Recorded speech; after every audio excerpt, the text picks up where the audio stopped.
Hello everyone, I'm Ashley Lopez and I'm going to talk to you today about the observation that I had done.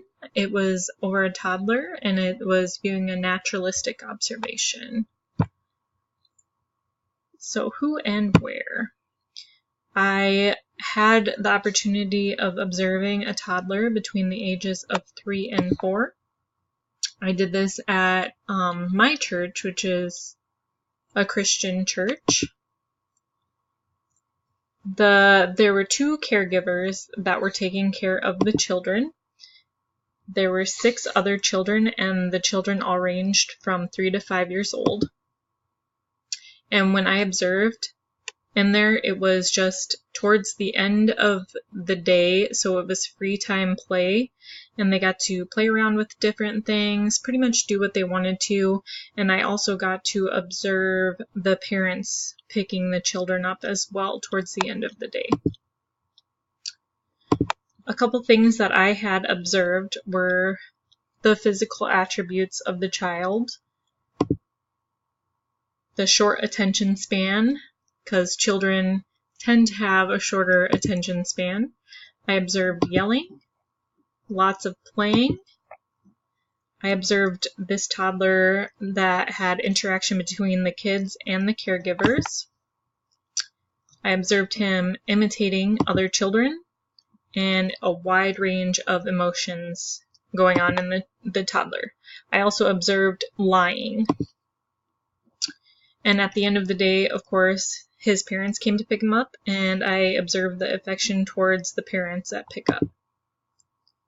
Some biological, cognitive, psychological development stages that I had saw were I noticed Piaget's pre-operational intelligence.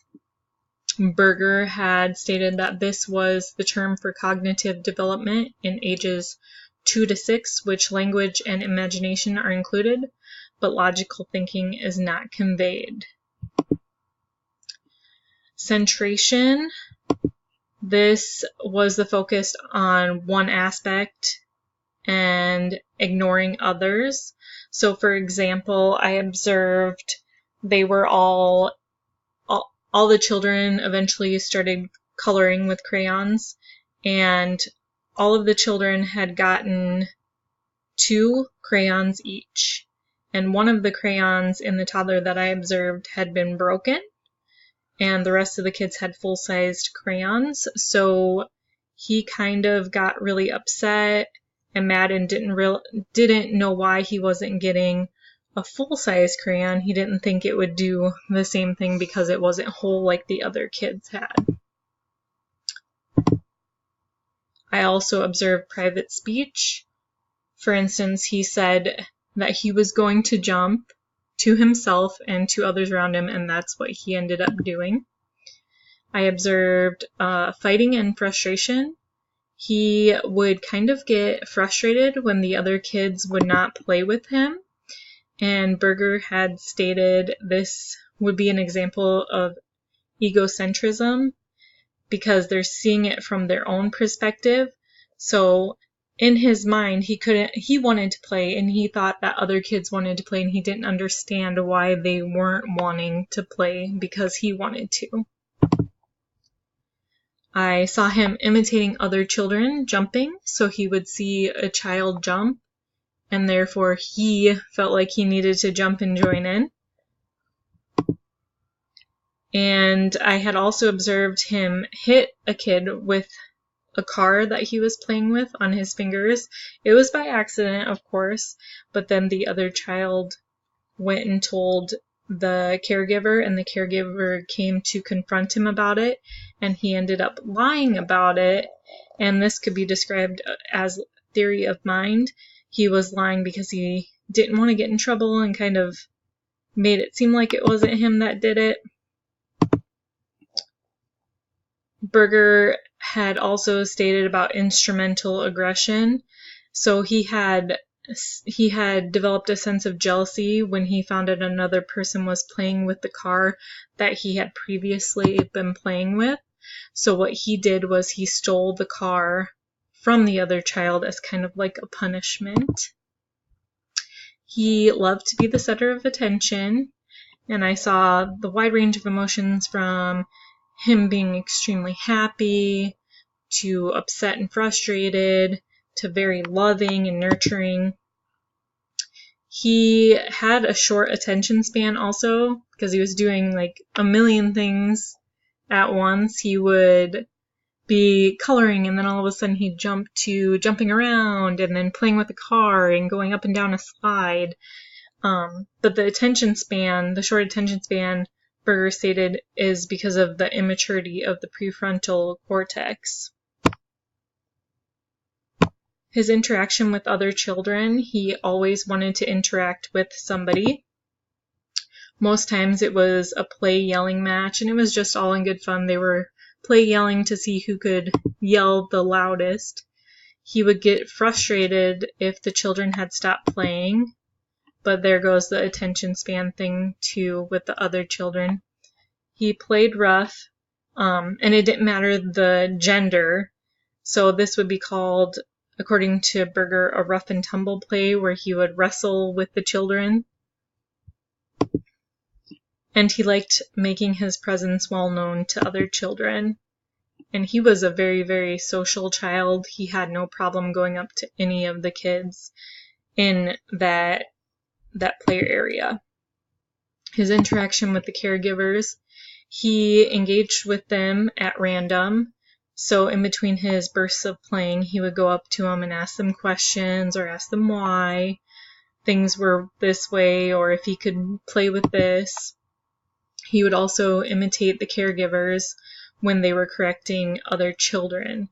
For instance, one of the caregivers was correcting another child to get down from the table, and she waved her finger at him in a no motion, and the child that I was observing did the same thing, waved his finger and said no to the other child. He also gave them hugs. He asked a ton of questions, random questions, anything about anything, really. And he also engaged with me briefly, asking me random questions. For instance, he asked me, "Why are you here? I haven't seen you before. What are you doing? I've never seen you in this classroom." Some social and cultural factors that may influence development for this child. Culturally speaking, he was of Indian descent, so his values and his customs at home may be a little bit different than other children. Education could be a factor. Taylor, 2015, stated, "Learning in theory can lead to cognitive development and be influential in child's culture and activity." He was nurturing of the caregivers. His attitude was very, very loving and respectful towards them. And this was at a Christian church, so religion could be a factor in the developmental attributes of this child, as well as income status of the family. Some challenges in development of these toddlers that I had noticed were some had language developments, some had trouble socializing, and Taylor, 2015, had also mentioned that interaction and experience with others is beneficial. An example regarding language showed neuroscientific analysis.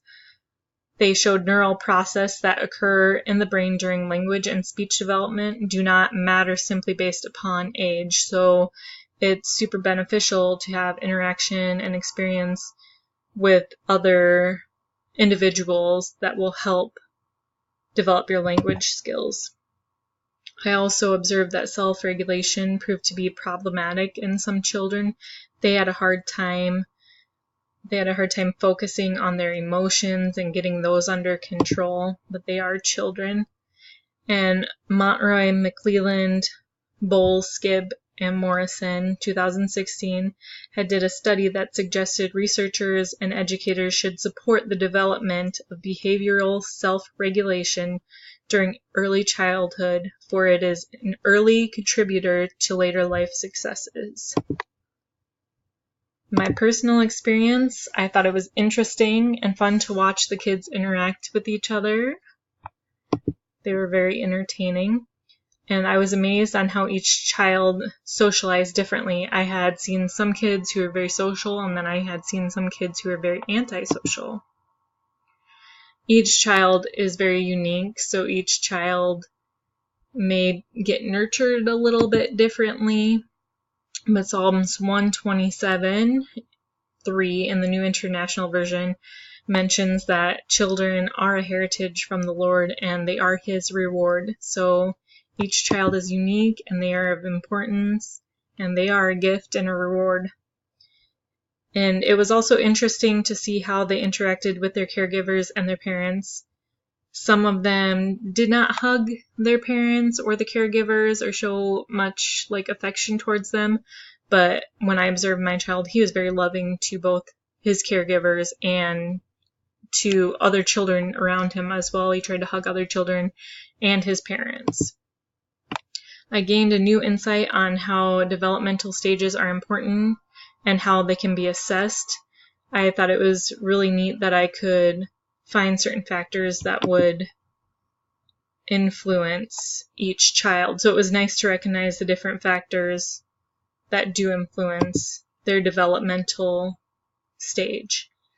And I also realized that children can be irrational at times, but it is because they are not capable of understanding as well as us adults. And my references are on this page. And I had Berger, the Holy Bible, and Montroy and Taylor. Thank you all for listening and have a good day.